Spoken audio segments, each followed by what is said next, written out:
Formado mediante a palavra. É por isso que Gênesis capítulo 1, verso 1 vai dizer que no princípio criou Deus o céu e a terra. E a terra era sem forma e vazia, e havia escuridão sobre a face do abismo. Mas o Espírito Santo de Deus, ele se movia sobre a face das águas. E disse Deus: e haja luz. E assim houve luz. E viu Deus que a luz era muito boa. Separou a luz das trevas. A primeira coisa que Deus criou foi a luz.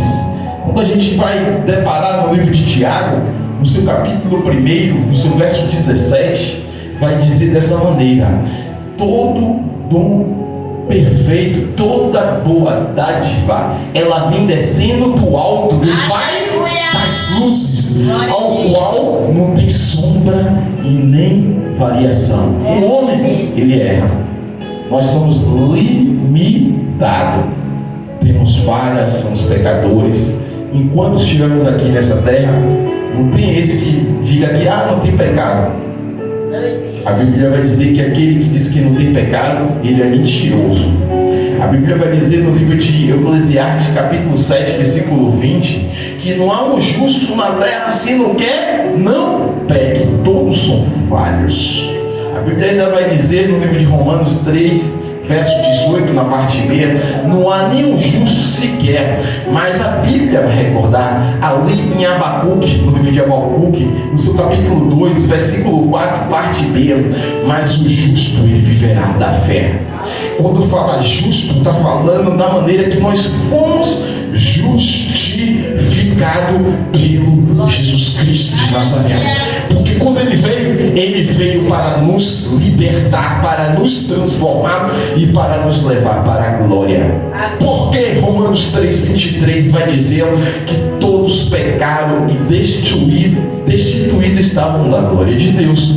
E aí Jesus, ele teve que sair do trono da glória, do trono da majestade, e vir aqui para nos justificar. É por isso que Romanos, no capítulo 8, versículo 1, vai dizer que nenhuma condenação há para os que estão em Cristo Jesus, que vive segundo o Espírito, não segundo a carne. Porque quando nós vivemos na carne, automaticamente a gente não pode agradar a Deus. É por isso que Gálatas capítulo 5, verso 16 e 17 vai dizer: andei em espírito e não cumprirei a concupiscência da carne, porque a carne milita contra o espírito, e um se opõe contra o outro, para que não façais o que querer. Nossa carne, ela é fraca. Você lembra quando o nosso mestre estava perto de ser entregue ali? Ele se entregou a si mesmo. No livro de Gálatas ele traz um detalhe muito lindo. Eu estava meditando, Deus me recorda, no seu capítulo 1 de Gálatas, no seu verso 4, vai dizer que ele se entregou a si mesmo. Não foi que eles chegaram e pegaram, porque Jesus falou: você não temeis a Deus, que eu posso orar e ver uma legião de anjos e jogar tudo por terra? Nem precisava ele orar, nem nada. Ele podia fazer o que ele queria fazer, assim, não pensar, tudo cai por terra. Por quê? Porque ele é o princípio e o fim, o alfa, o ômega. Ele é o Hebreus 13:8. Jesus é o mesmo ontem, hoje e eternamente. Ele é todo poderoso. Aleluia. Então Jesus estava perto de ser crucificado, e ele chama consigo Pedro, Tiago e João. E ali ele foi para um monte chamado Getsemane. E ali ele começou a ver tudo, porque ele é Deus, ele viu tudo. Tudo que iria passar. Um homem qual ele criou a sua imagem e semelhança, fez daquela maneira. Imagina que tristeza para um Deus todo-poderoso que criou um homem perfeito. A Bíblia vai dizer que o homem foi criado imagem e semelhança de Deus. Deus, ele fez nós perfeito. Nós temos o privilégio de ser imagem e semelhança de Deus. E aí Deus fez um homem perfeito, colocou no jardim ali para cuidar, mas o homem aí entra na carne e faz o que quer.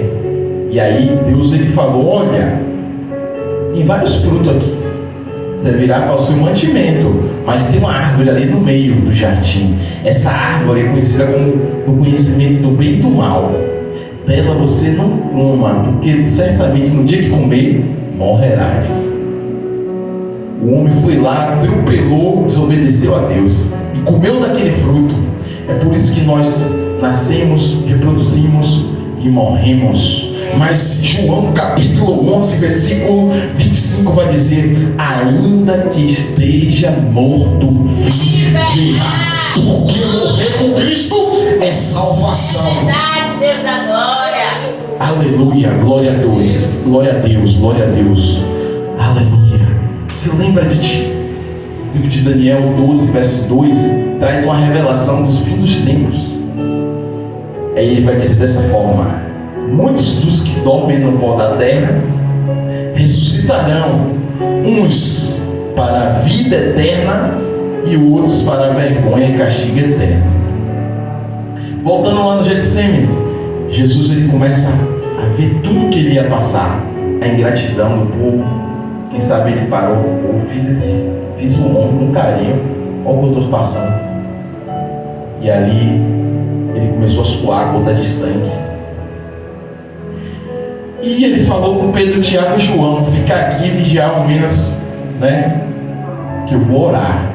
E aí, quando ele volta, pega eles, os três dormindo, e fala: ao menos não podeis vigiar uma hora.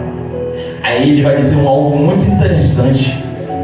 No seu capítulo 26 de Mateus, verso 41: vigiai e orai para que não entreis em... porque na verdade o Espírito está, mas a carne é fraca. A carne leva a gente a cair. A carne leva a gente a fazer tudo aquilo que desagrada a Deus. Mas o Espírito Santo de Deus, ele está pronto para nos ensinar a todas as coisas. O Espírito Santo, ele traz duas situações. Ele traz manifestação dos dons e dos frutos. Glórias a Deus. No livro de Coríntios 12, verso 6 a verso 11, vai falar sobre os dons espirituais. São 9, se eu não me recordo, 10.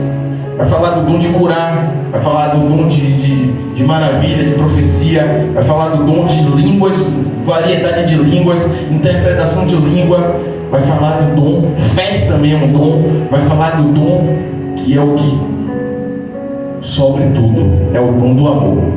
Se não tiver amor, a gente não pode ser salvo. Porque Deus é amor. E ele vai dizer: porque Deus é amor, sabemos nisso que somos meus discípulos, se amar uns aos outros. Só que no versículo 34 do capítulo 13 de João vai dizer, tendo dito isso, né, ele vai dizer que nós temos amor, amar uns aos outros como eu vos amei. Glória a Deus. Por que ele falou dessa maneira? Eu fiquei, uma vez eu perguntei a Deus: Deus, por que o Senhor fala, o Senhor tem dito isso, amar uns aos outros como eu vos amei? Porque no mandamento da Torá, no Antigo Testamento, era amar o seu próximo como a ti. Aí ele foi lá, nos novos mandamentos te dou, que amei uns aos outros como eu vos amo. Porque se a gente não amar nós mesmos, a gente vai amar quem? Ninguém. O povo antigo, ele falava de boca que amava, mas não amava. Como diz um ditado aí no mundo, eles queriam Deus para ele e o diabo só pensava nele. E o amor é diferente. O amor a gente pensa no próximo. O amor não trata com seus próprios interesses. O apóstolo Paulo ele vai dizer no livro de Coríntios, no capítulo 13, sobre o amor. Ele vai dizer: ainda que falasse na língua dos anjos e dos homens e não tivesse amor, nada seria, nada valeria. Ainda que tivesse o dom de profecias e não tivesse amor, nada seria. Ainda que distribuísse nossas riquezas e não tivesse amor, nada seria. Porque o amor permanece. O amor fez com que o Deus Todo-Poderoso se fizesse carne, passasse a humilhação que passou para nos dar vida e vida eterna. Por isso que Romanos 5, verso 8 vai dizer que Deus ele prova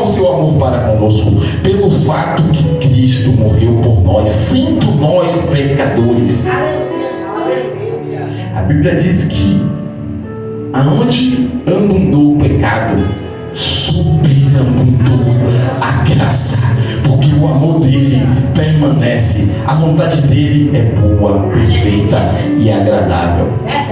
Ele viu, mesmo um homem tendo feito tudo errado, ele vai lá, envia o seu filho, Jesus, 100% Deus, 100% homem. A Bíblia diz que ele se fez carne e habitou entre nós.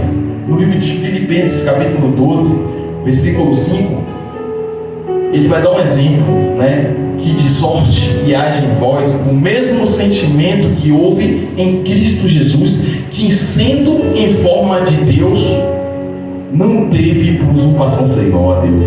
Antes, aniquilou-se a si mesmo, tomando a forma de homem, e sujeitou a morte, e morte de cruz. Morte de cruz era para os piores malfeitores naquele tempo. Imagine que Jesus passou, mas ele não olhou para trás, não olhou para o lado, ele falou: Pai, se queres, passa de mim esse cálice, todavia seja feita a tua vontade.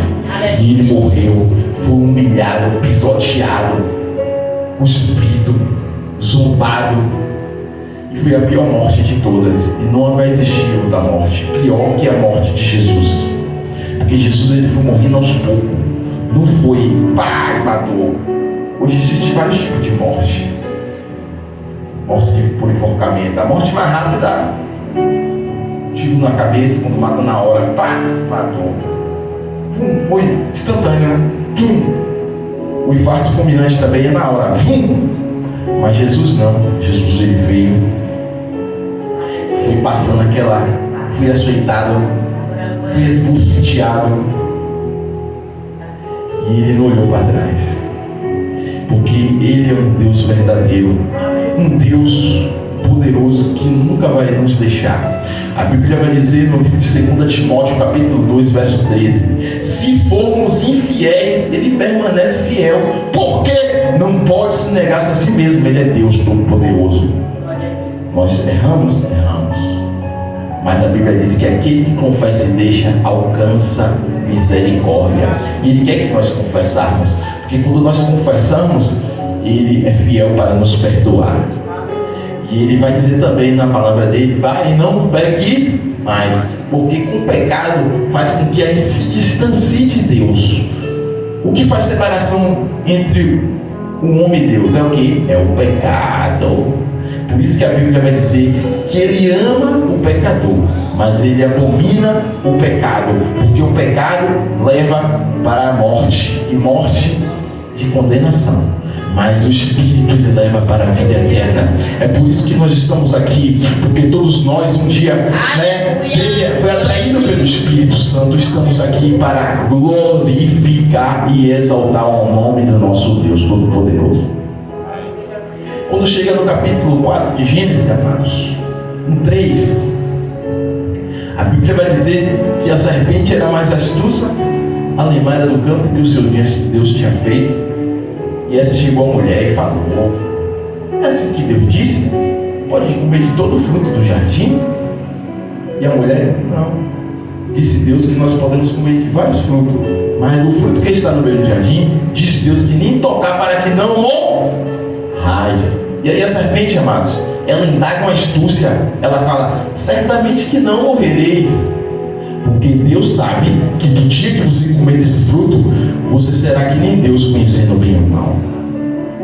Ele lançou aquela seta, ele queria ser igual a Deus, ele sabia que ele não podia ser maior que Deus, mas ele queria ser igual a Deus, queria botar o trono acima do trono de Deus e ser semelhante ao Altíssimo. Se eu não me recordo, está no livro de Isaías, capítulo 14, no verso 13 e 14, vai dizer: só que lá no céu só tem pureza. Lá no céu tem o Pai, tem o Filho, tem o Espírito Santo, e tem anjo serafim, anjo querubim, anjo mensageiro, anjo arcanjo, que de noite eles glorificam e falam: santo, santo, santo, santo é o Senhor dos exércitos. O que entendemos com isso? Entendemos que se nós quisermos morar também, começa a daqui da terra a adorar Mediante toda a dificuldade, o negócio está apertando, está vindo as provas, está vindo as lutas, não murmure, não reclame, porque Deus, Ele sabe todas as coisas. No livro de Coríntios 10, verso 13, vai dizer que não veio senão tentação humana, porque Deus nunca vos deixará tentar acima do que podeis suportar. Antes, com a tentação, Ele traz o escape. Ele sabe que você vai remeter a Ele sabe que você vai se descer, sabe que você vai se humilhar e Ele vai te dar vitória. Quando eu falo de humilhar, de orar, eu lembro de Ezequias. Isaías capítulo 38 vai dizer: então o profeta Isaías, filho de Amós, foi ter com o rei Ezequias e falou dessa maneira: ponha a tua casa em ordem, porque você morrerá e não viverá. A Bíblia vai dizer que o profeta foi e lançou, falou, profetizou, mas quando o profeta estava saindo, o rei Ezequias vira a cara para a parede e chora e se humilha. Ah, Senhor, lembra de quando eu andei em integridade da tua palavra. A oração do justo pode ser muitos seus efeitos. Tocou Deus, e Deus manda o profeta Isaías, que não tinha nem saído ainda: volte, fale para Ezequias que eu ouvi a oração dele, por quanto se humilhaste, eu acrescentarei 15 anos de vida. Oh, maravilha, Deus! E ali ele se humilhou. Isaías voltou e falou, teve que trazer outra profecia. O que me chama a atenção é que a oração move o coração de Deus. Quando nós estamos na posição, porque se não estiver na posição, você vai poder orar 24 horas e Deus não vai ouvir, não vai nem passar do teto, porque Deus, Ele quer os verdadeiros adoradores. Porque no livro de João 4:24 vai dizer que Deus, Ele é Espírito, e se importe que os que adorem Ele adorem em Espírito e em verdade. Eu estava vendo um debate bíblico sobre soteriologia. Soteriologia significa a doutrina da salvação, né? E ali tem uma doutrina que fala que o homem é predestinado a ser salvo ou ser perdido.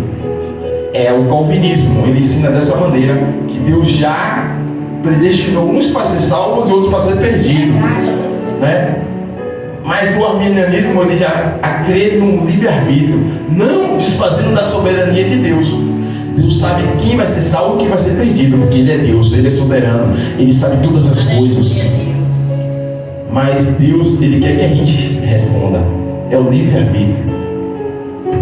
Aí eu lembro, por que Deus colocou aquele fruto no jardim, sabendo o Satanás de astúcia tão grande, que ludibriou até essa parte dos anjos, e ele foi lá e deixou? Porque Deus, Ele não quer marionete. Ele não quer. Marionete é de madeira, né? Estátua, ela tem olho, mas não tem boca, mas não tem ouvido, mas não escuta. Deus, Ele quer os verdadeiros adoradores. Aí você pode estar perguntando: Deus, por que isso, por que aquilo? Porque Deus, Ele quer que vocês acreditem nele mais, busquem mais, porque Ele faz a diferença nas nossas vidas. Deus é todo poderoso. E aí o homem pecou. Quando o homem peca, tem a primeira profecia, Gênesis 3:15. Jesus vem, como eu falei, e aí morre pela toda a humanidade para nos dar a vida eterna. E todos nós estamos aqui reunidos porque Jesus morreu por nós. Estamos aqui reunidos para glorificar e exaltar o nome dele, para ser salvo. Todos nós aqui temos um objetivo. O objetivo maior de todo servo do Senhor é a salvação. Eu falo: Deus, eu quero ser salvo. Deus, eu quero ser salvo. Aleluia. E ali, amados, o pecado entra. Adão e Eva têm o primeiro filho, tem Caim, depois tem Abel. A Bíblia diz que Caim era lavrador da terra e Abel era pastor de ovelha. E aí, na viração da tarde, eles vieram com oferta para o Senhor, e Deus atentou para Abel e a sua oferta, porém para Caim e a sua oferta Deus não atentou. E ali o semblante de Caim se descaiu. Por que ficasse iracundo? Se bem fizesse, não seria aceito? Deus, Ele não liga para material. Se Ele é dono de tudo, Ele é dono do ouro e da prata. Você lembra de Salomão? Segundo as Crônicas, 1, verso 7. Deus faz uma pergunta a Salomão. Salomão, peço o que quiseres e eu te darei. Salomão chega para Deus e fala: eu quero conhecimento e sabedoria para que eu possa saber entrar e sair, porque esse povo é um povo tão numeroso. Aí Deus ficou maravilhado. Deus já sabia agora a resposta dele, porque ele é Deus. Aí Deus chegou para ele e falou: Salomão, como houve isso no seu coração? Não pediste a morte dos seus adversários, não me pediste vários dias de vida. Ele podia falar: eu quero viver eternamente. Deus tinha que cumprir ou não? Se ele é Deus, ele não pode voltar atrás da palavra dele. Números 23, verso 19 diz que Deus não é homem para que minta, e nem filho do homem para que se arrede. Porventura diria ele sim e não cumpriria? Claro que ele tem que cumprir. E aí Deus falou: Salomão, como houve isso em seu coração? Não pedisse muitos dias de vida, não pedisse honra, riqueza, não pedisse a morte de seus adversários. Sabedoria e conhecimento será te dado como ninguém vai ter, e riqueza também. Então o que entendemos se nós buscar Deus de toda a força, de todo o entendimento, lá na frente Ele vai acrescentar tudo na minha e na sua vida. Porque Salmos 37, verso 5 vai dizer: entrega o teu caminho ao Senhor, confia nele e o mais Ele fará. Mas os homens, atualmente, ele quer o mais, ele fará, para depois buscar Deus. Muitos vão para a igreja por causa da bênção. Mas nós aqui bem mesmo, a gente tem que buscar a bênção mesmo. Mas a maior bênção é a presença de Deus. A maior bênção, ela não se enferruja. A maior bênção, ela não se perde. É por isso que Mateus 6,19 vai dizer: não ajuntai tesouro na terra, onde a traça e a ferrugem tudo corrói, onde o ladrão mina e rouba, e sim ajuntai tesouro no céu. Mateus 6,33: buscai em primeiro lugar o reino do céu e a sua justiça, e as demais coisas vos serão acrescentadas. Deus permite momentos, não dá logo certo tipo de coisa, porque Ele sabe que o homem vai afastar, vai ficar com o coração na bênção, vai se afogar nas bênçãos. Porque você lembra que Jesus, aonde Jesus passava, a grande multidão seguia. Cego era curado, surdo escutava, cego enxergava, mudo falava, morto era ressuscitado, porque é o Rei da Glória. Onde passava, a enfermidade tem que cair por terra, porque Ele é vida, Ele é todas as coisas. Aleluia, Deus. Mas poucos seguiam Ele quando era curado. Poucos. Vou fazer assim: de 100 mil, uns 500 seguiam Ele, o resto tudo pegou a sua bênção e o que mais importa. Então Deus, 10 leprosos, a serva do Senhor lembrou aqui, bem aqui, dos 10 leprosos, só voltou um para agradecer. Dos cegos, que eu sei, que a Bíblia dá não, Bartimeu foi um que seguiu. A gente tem que fazer até um estudo breve sobre o cego de Siloé, ele seguiu também, no João capítulo 9, aquele que Jesus ele cuspiu, fez lodo e untou nos olhos dele e pediu para ele lavar os olhos no tanque de Siloé, que significa enviado. Quando a gente está dentro da palavra, a gente vai ser purificado. Nossos olhos carnais vai sair e a gente vai ficar debaixo do Espírito. E a melhor coisa que tem é a gente andar no Espírito. Somos carne, somos vários, mas temos que vigiar, porque a Bíblia vai dizer no livro de Tiago, capítulo 1, versículo 13 e 14: ninguém sendo tentado, diga que de Deus é tentado, porque Deus não pode ser tentado pelo mal, e a ninguém tenta, mas cada um é atraído, quando incomodado, pelo seu próprio concupiscência, seu próprio desejo. Vai dizendo, ao vendo o desejo concebido gera o pecado, e o pecado gera a morte. Então aí Caim descaiu o semblante, vai e mata o seu irmão. Caim mata o seu irmão.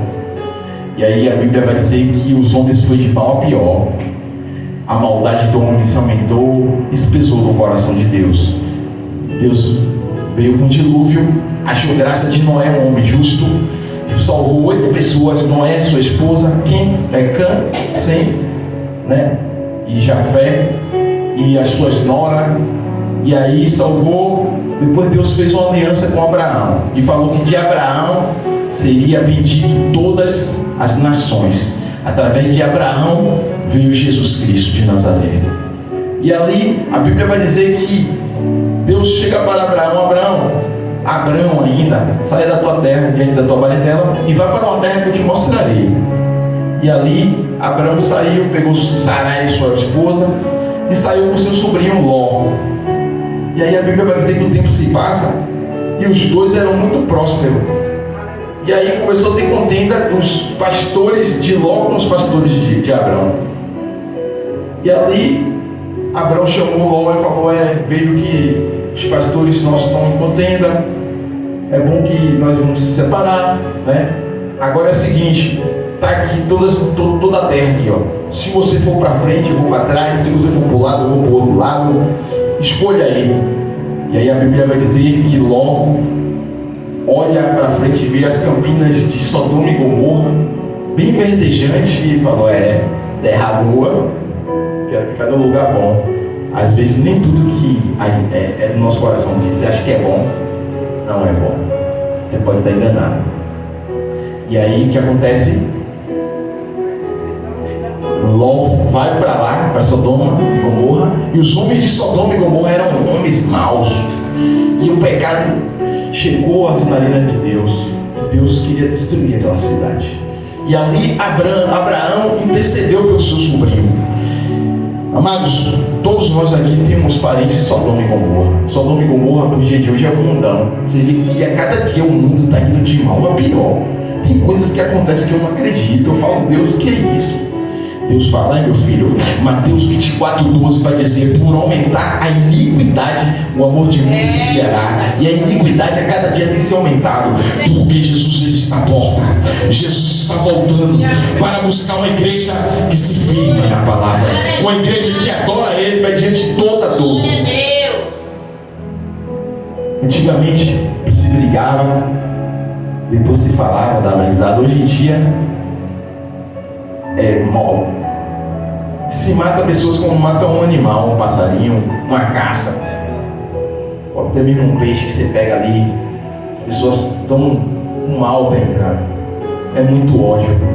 Então os dias são bem mal. Aí, amados, Abraão intercede. Entendemos por isso que nós temos que interceder, não se conformar com nossos parentes que estão lá em Sodoma, e permanecer em oração. Se já orou 10 anos, 15 anos, 5 anos, 3 ou 20, não pare de orar. Ore. Quanto mais você orar, né, Deus ele vai mover. O tempo dele certinho ele vai. É verdade. O inimigo, ele quer nos desanimar, falar que nada. Aí você ora tanto para quê? Ele fala isso, ele é astuto. Para que você ora? Não cesse de orar, porque a oração tem poder. Você lembra de Elias? No seu capítulo 5 de Tiago, no seu versículo 17, vai dizer que Elias, ele era homem sujeito às mesmas paixões que nós. E orando, pediu, ficou 3 anos e 6 meses sem chover. E depois ele orou e voltou a chover. Então a oração, ela é a chave da vitória de um crente. Porque tem que orar. Se você não tem orado muito, passe a orar. Você ora um pouquinho, aí dá aquele... Vai orando. Quanto mais você orar, mais o Espírito Santo vai dar vontade para você orar mais e mais. E quanto mais você orar, você vai ficar próximo de Deus. E ali, amados, ele foi... Deus deu vitória a Ló e falou: olha, saia da cidade, você e sua família. Ló tinha 2 filhas e a esposa. Agora, porém, não olhe para trás. A cidade será destruída. Quero que você saia, mas não olhe para trás. E aí eles vão saindo. Quando eles saem, amados, quando eles estão saindo, a esposa de Ló sentiu saudade dos parentes, saudade daquele local. E aí ela olha para trás. Quando ela olha para trás, ela vira uma estátua de sal e fica ali mesmo. Aí tristeza. E muitas pessoas que se estacionam, que estão olhando para trás. Às vezes ele quer justiça logo. Teve uma ocasião que aconteceu comigo. que eu queria uma justiça logo. Não é como a gente quer. Eu estava na razão, eu estava certo, né? Aconteceu uma situação muito grave acerca de uma menina, né? E ali trouxe uma mensagem. Meu filho estava envolvido no meio, mas a menina botou meu filho contra mim, botou o namorado dela contra mim. Por quê, amado? Estava sem vergonhice, o Espírito Santo revelou. E aí ela vem fazendo isso há muito tempo. Uma vida de promiscuidade, espírito de prostituição. E aí ela bateu aonde? Na casa do servo do Senhor. E aí Deus não gosta de nada errado. E ainda com meu filho ainda. Aí o que aconteceu? Eu no início fiquei com a mágoa dela. Aí o Espírito Santo falou comigo: você vai ficar com essa mágoa aí? Com essa mágoa que você está aí. Se você morrer, você não vai ser salvo. E eu estava certo. Ela me botou contra meu filho, contra o namorado. Eu, com a verdade, fiquei como um mentiroso. Então, por que Deus está bradando? Eu não falo nada, amado. Só falo aquilo que Deus vai botando no meu coração. Deus falou: eu que faço a justiça. Só ore por ela. Ore por ela. Persevere. E aí, amado, sabe o que aconteceu? Graças a Deus eu comecei a orar. Deus tirou do meu coração. Estou em paz. Quando eu vejo cumprimento, ela veio, fecha a cara e nem fala. Tranquilo. O importante é você fazer a sua parte aqui. Tem pessoas que vêm, que é enviada do inimigo mesmo, para tirar sua paz. Porque quando você perde sua paz, você perde a sua bênção também. Porque Hebreus 12:14 fala: seguir a paz com todos e a santificação, sem a qual ninguém verá Deus. E ali, amados, ela vira uma estátua de sal, fica para trás, e Ló vai dar continuidade. E ali as filhas de Ló falaram: não é bom que a descendência do meu pai se termine.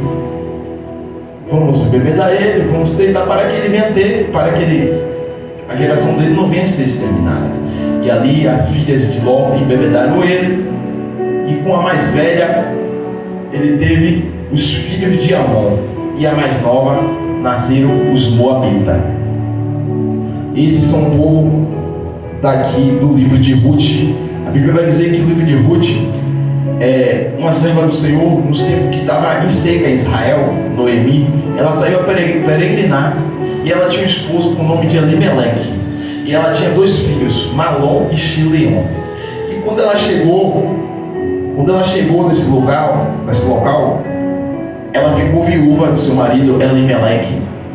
E o tempo se passou. Ela tinha 2 noras, o nome de uma era Orfa, o nome de outra era Ruth. E ali os 2 filhos dela eram casados, um com Orfa e um com Ruth. O tempo se passou, os 2 filhos dela morrem, e ela ficou sem nada. Imagine que situação dessa de Noemi, que situação Noemi passou. Mas o que me chama a atenção, sabe o que é? Que mediante tudo que ela passou, ela não descontou em ninguém nada. Ela até botou a culpa nela mesmo. E ela tinha um bom testemunho diante das noras. Aleluia. Tanto é que uma das noras escolheu seguir ela, porque o testemunho dela era lindo. Porque quem estava de fora, o povo mundano, morreu o marido dela, morreu os 2 filhos, está amaldiçoada, estão fora.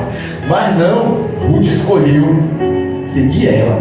E a Bíblia vai dizer que ela queria despedir as 2 noras. Falou: vai em paz, eu não tenho mais filho, porventura teria eu um filho. Ainda se eu tivesse esperança de eu ter um filho, seria difícil, impossível, né? Meu filho crescer e vocês terem. E aí Orfa foi, se despediu. E aí Ruth fala, Noemi fala: olha, vá, a tua serva também foi. E aí Ruth falou: o seu Deus será o meu Deus, o teu povo será o meu povo. Aonde você ir, irei eu. E ali ela escolhe ir para Israel com Noemi, uma nora. Deixou toda a sua família para trás, todo parente de pai e parente de mãe. para ir para Israel. Chega lá em Israel, ela é obediente, ela casa com Boaz. E através de Boaz nasce Obed. De Obed, Jessé, Jessé, Davi. Davi, Jesus, filho de Davi. E o nome dela ficou escrito no livro da vida. Boaz gerou de Ruth a Obed. Obed, Jessé, Jessé, Davi. Repare o que ela escolheu para a vida dela. Deixou todo o parentesco para trás, para o nome estar escrito no livro da vida. Então, amados, o que entendemos com essa mensagem? Que às vezes nós temos que deixar alguma situação para trás. Alguma saudade que bate repentina, verdade. Tem saudade que a gente quer estar lá mesmo. Mas Deus, Ele quer você aqui. Mas interceda que tão somente Deus, Ele faz o sobrenatural, converte lá, traz para cá. E Deus é fiel. Até aqui me ajudou o Senhor. Agradeço a oportunidade em nome de Jesus. Glória a Deus.